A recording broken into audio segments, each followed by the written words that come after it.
نہیں، مجھے ایکٹریس نہیں پسند، تم جھوٹ بول سکتے ہو، تمہاری آنکھیں نہیں۔ وہ مسکرائی تھی، وہ سر جھٹک کر باہر کی جانب بڑھ آیا تھا۔ سلطانہ نے ساتھ رکھا فون اٹھایا، چند نمبر ڈائل کیے، پھر فون کان سے لگایا۔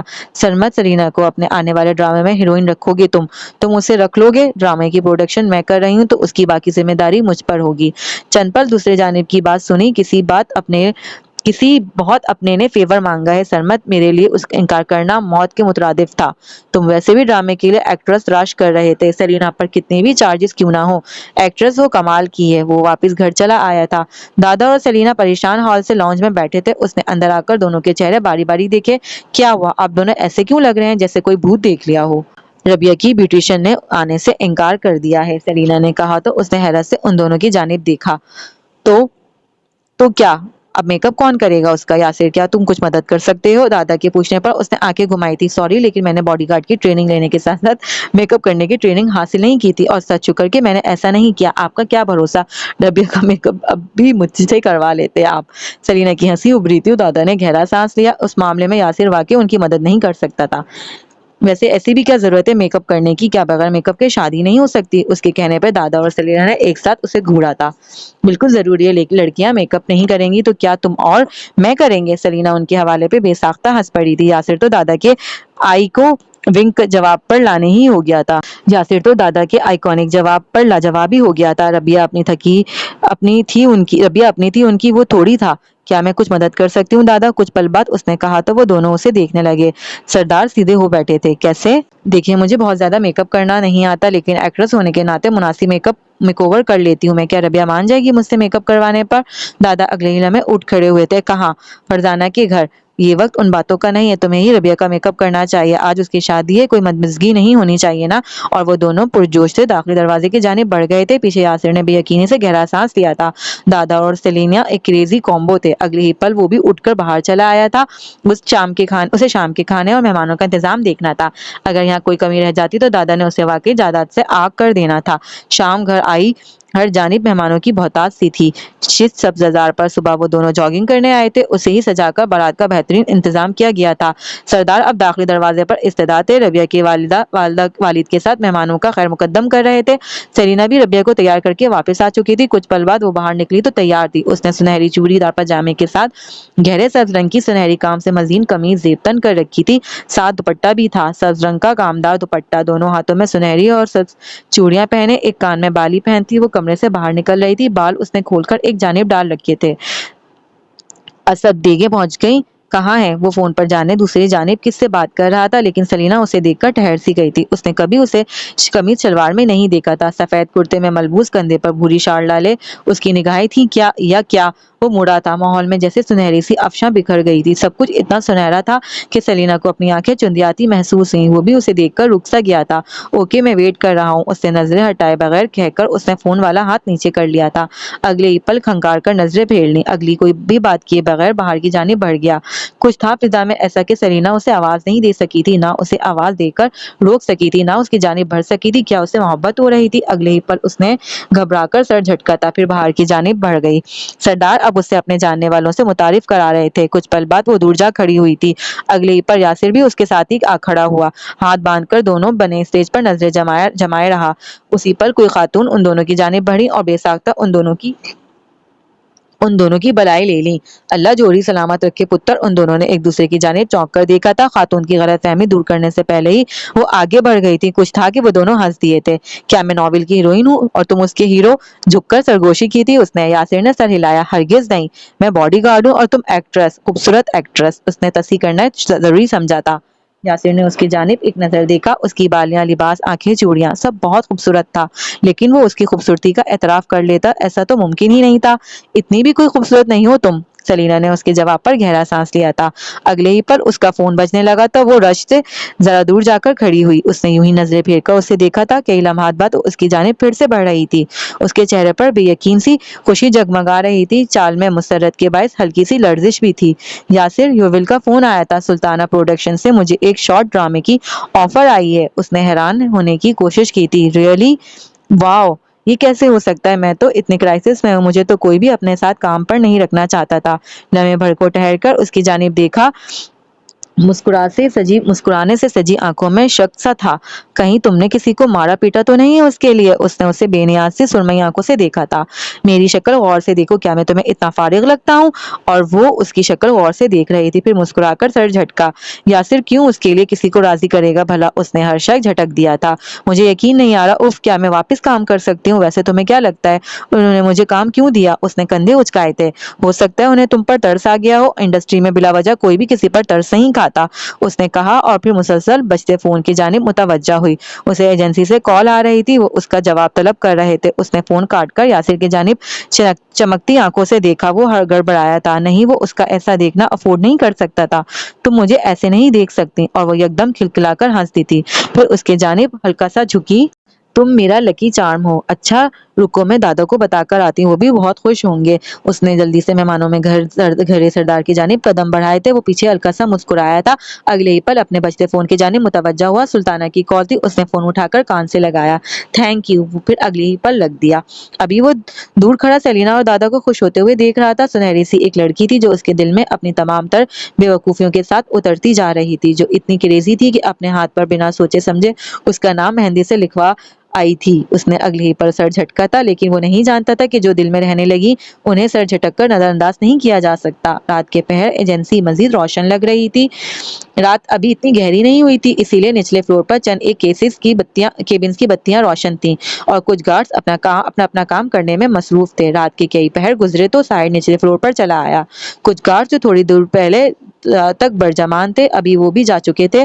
وہ آگے بڑھ رہا تھا۔ راہداریاں سنسان تھی۔ جب سے سیلینا مظہر سے غائب ہوئی تھی، سب رپورٹرز کا دھیان وہیں بھٹکا رہا تھا، اور سیلینا کی غیر موجودگی کے باعث اسے ایسا کوئی خاص کام بھی نہیں تھا۔ وہ سیلینا کا گارڈ تھا، اگر وہ نہیں تھی تو اس سے مزید کیا کام ہو سکتا تھا؟ لیکن پچھلے دنوں سے اسے کچھ کھٹک رہا تھا۔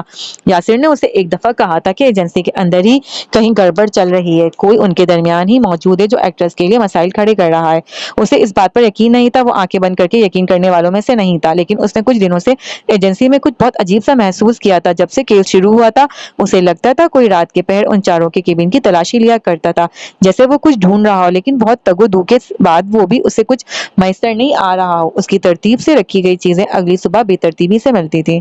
یہ دوسرے کو شاید محسوس نہیں ہوا تھا، کیونکہ اس نے کسی کو اپنے اس خاص ترتیب کے بارے میں بتایا ہی نہیں تھا۔ اس نے آگے بڑھ کر کیبن کی بتی جلانے سے پرہیز کیا، دبے قدموں آگے بڑھتا رہا۔ دراز کھلنے اور تیزی سے بند ہونے کی آوازیں آ رہی تھیں۔ یہ اس کا شک نہیں تھا، کوئی واقعی آفس میں موجود تھا، اور جو کوئی بھی تھا اندھیرے میں درازیں تیزی سے کھول کر بند کرتا ہوا کچھ تلاش کر رہا تھا۔ اس نے لمحے بھر کو اپنے قدم روک لیں۔ کیبنز میں دراز کھنگالتے شخص نے اس کی موجودگی کو محسوس کر لیا تھا۔